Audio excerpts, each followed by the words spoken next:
मरकज जमात में भाग लेने वाले 87 से ज़्यादा लोग बिहार के थे, बिहार में आए हुए हैं। एटीएस की टीम उनको खोज रही है, लेकिन अभी तक सबको खोजने में सफलता नहीं मिली है। तो बिहार में संक्रमण का खतरा बहुत ज़्यादा बढ़ गया है।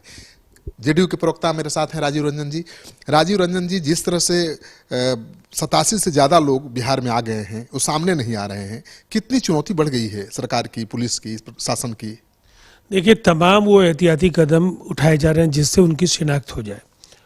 और उसके बाद मैं एक बात जरूर कहना चाहूँगा, हो सकता है कि मरकज़ में शामिल होने के बाद कुछ लोग बिहार नहीं लौटे हों, इसलिए ज़्यादातर लोगों की पहचान होती जा रही है, उनके सैंपल्स भी एकत्रित किए जा रहे हैं।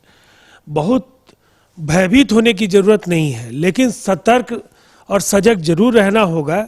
ऐसी अगर किसी के पास कोई सूचना मिलती है तो उन्हें निश्चित तौर पर कंट्रोल रूम को इसकी सूचना देनी चाहिए, जिससे कि वहां तक पहुंचा जा सके और उनके सैंपल्स लिए जा सके। लेकिन उसमें जो लोग आए थे मरकज में शामिल होने, उनके आतंकी कनेक्शन अब जोड़े जा रहे हैं। कहा जा रहा है कि ये जो संगठन है वो आतंकी गतिविधियों में भी शामिल रहा है। इस तरह के सवाल उठ रहे हैं। नहीं, अभी आरंभिक तौर पर ऐसे सवालों का जब तक किसी तार्किक परिणति पर कोई जांच नहीं पहुंच जाए, केवल आरोपों के आधार पर इस दिशा में बात करने की स्थिति नहीं है। अभी एक वैश्विक विपदा से जूझ रहे हैं हम, और भारत में काफ़ी अच्छे कदम उठाए गए हैं। इनकी कामयाबी इसी पर निर्भर करती है कि अभी एक खास तरीके से इस पूरे रोग से निपटने की रणनीति पर हम काम करें। लेकिन आपके सरकार के मंत्री, बीजेपी के नेता प्रमोद कुमार ने सवाल उठाया है, कहा है कि देशद्रोह का काम किया है उन्होंने। वो छिप गए हैं, सामने नहीं आ रहे हैं, खतरा बढ़ गया है। देखिए, उनके मैंने कहा कि जो लोग बिहार आ गए हैं उनमें ज़्यादातर लोगों की पहचान हो गई है। जो बिहार आए ही नहीं होंगे तो निश्चित तौर पर ये परेशानी उन राज्यों में उनको ढूंढने की बढ़ेगी। लेकिन इतनी बात तय है कि अभी केवल इस बिना पर राष्ट्रद्रोह जैसे शब्दों का प्रयोग नहीं करना चाहिए, लेकिन मानवता के लिए ये मुश्किलें खड़े करने वाले जो लोग भी हैं, जो अपनी पहचान छिपा रहे हैं, वो मुश्किलें बढ़ा रहे हैं, और उनको जरूर अपने व्यवहार के जरिए उनके खिलाफ जिस तरह के आरोप लग रहे हैं उसका जवाब देना चाहिए। अच्छा, ठीक है। अब बात कर लेते हैं थोड़ा लॉकडाउन की। लॉकडाउन बिहार में कितना सफल है और सरकार की तरफ से क्या तैयारी की गई है जो संदिग्ध आ रहे हैं उनकी जांच के लिए? अब तो जो भी संदिग्ध आ रहे हैं उनकी स्क्रीनिंग हो रही है और उनके सैंपल्स भेजे जा रहे हैं।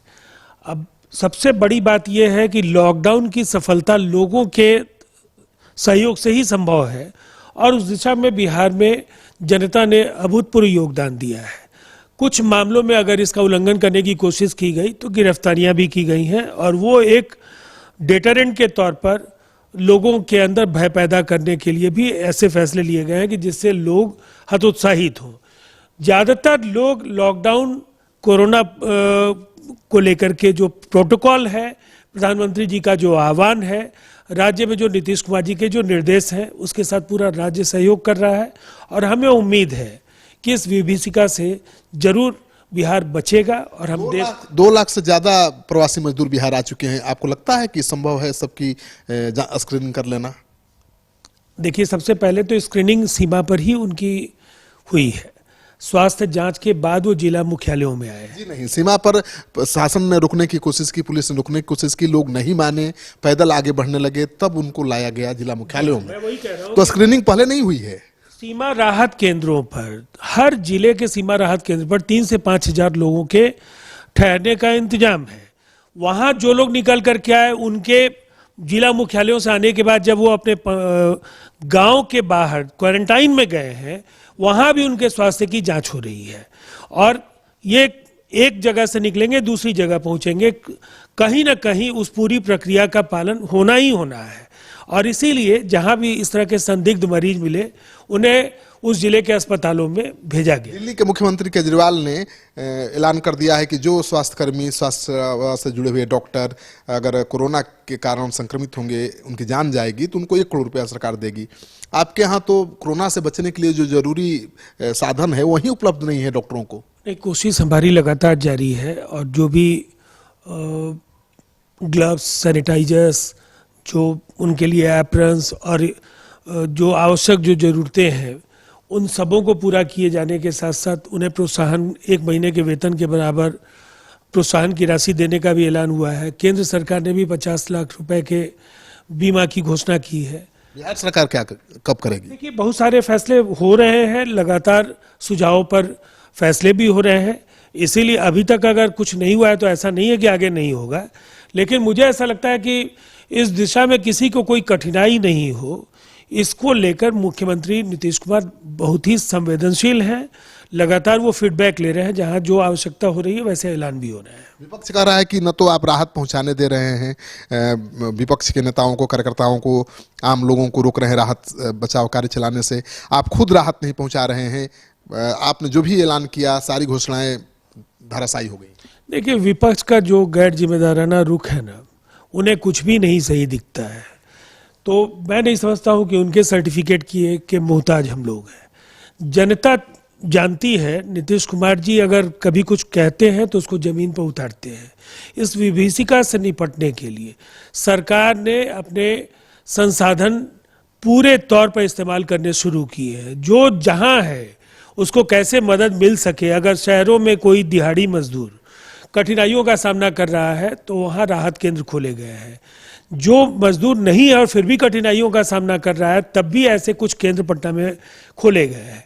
लगातार बिहार के अलग अलग हिस्सों में जो भी आए हैं बाहर से, उन जिलों में भी उनके गांव के बाहर क्वारंटाइन और भोजन का प्रबंध किया गया है। इन सवालों के साथ साथ देश के अलग अलग हिस्सों में जो हमारे लोग ठहरे हैं, वहाँ बिहार फाउंडेशन के चैप्टर्स के जरिए राज्य सरकारों से समन्वय करके उनको मदद पहुंचाने का काम हो रहा है। रंजन जी, हमेशा चुनौतियों को नीतीश कुमार अवसर में बदलने के लिए जाने जाते हैं। बाढ़ की चुनौती आई, अवसर में बदला, चुनाव में उसका लाभ भी मिला। क्या इस आपदा की चुनौती को अवसर में बदल पाएंगे नीतीश कुमार? चुनाव भी आगे है। देखिए, जो चुनाव से जोड़ करके हम इसे नहीं देख रहे हैं।